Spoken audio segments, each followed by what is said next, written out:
What's up, y'all? It's your girl, Every Bit of Brittany here, saying happy Friday to you.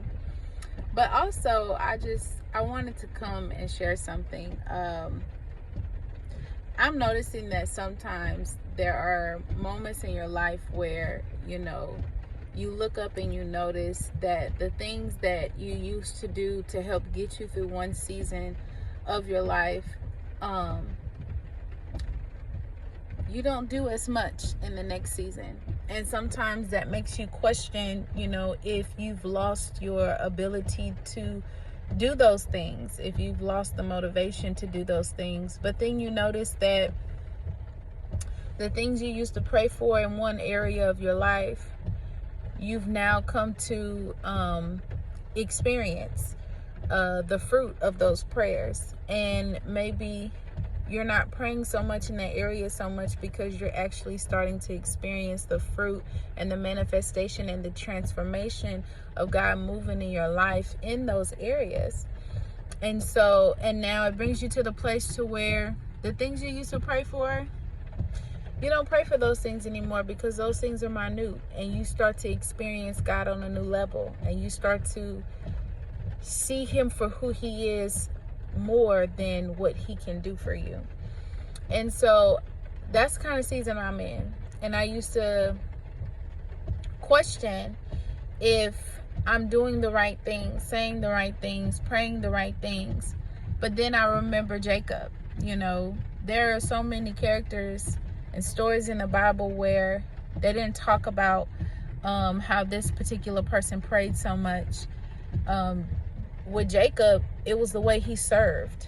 It was the way he served to receive his bride. It was the way that he served his bride's uncle for 14 plus years in the likeness and in the image of God. The Bible didn't talk about, how he prayed through it, or, how he called upon God, or how angels came. Jacob had a vision, and that vision set him forth into where God originally was already going to take him. And all he had was that vision to hold on to.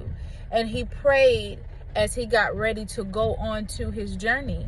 And he said, God, if you will feed me, if you will clothe me, if you will be with me on this journey, then you will be my God, and I will give you 1/10 of everything that I own. And that was the last that we heard of him truly praying, because then the Bible begins to talk about his experience serving his uncle for his bride. And he had to serve through betrayal. He had to serve through, being cheated out of things. He had to serve through people talking about him. He had to serve even in the midst of that. And sometimes we think that, we need more of one thing in our lives than the other, until we realize that serving is just as good as praying.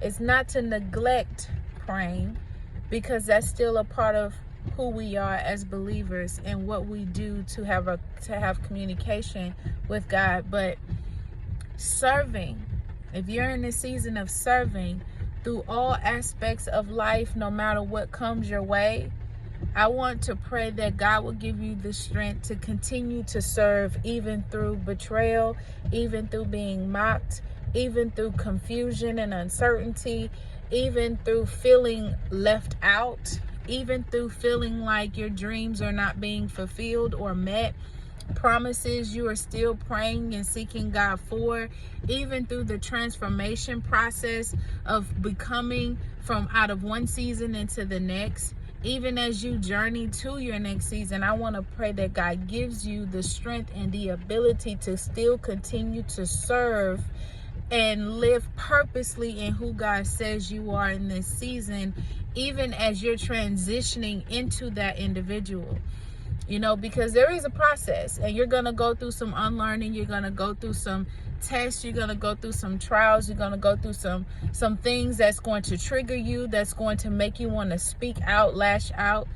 But learning to love well in your season that God has you in is just as important as praying heavens down, as prophesying, as doing all those things. Learning to serve God well in your season. And serving God well in your season may look like showing love instead of hate. It may look like showing up on time. It may look like choosing to do what's different than what everybody else is doing in your environment. It might be choosing to be silent when you want to speak out and talk out of anger and frustration. It may mean choosing to put your hand down when you want to fight a different way in this battle. It may mean serving well, may mean forgiving when you don't want to forgive. Whatever it is of where you are in this season, I pray that God gives you the strength to endure, and He gives you the heart to want to serve well and continue to walk even when you are being tested to go the opposite way. I love you, and I pray that this bless you. In Jesus'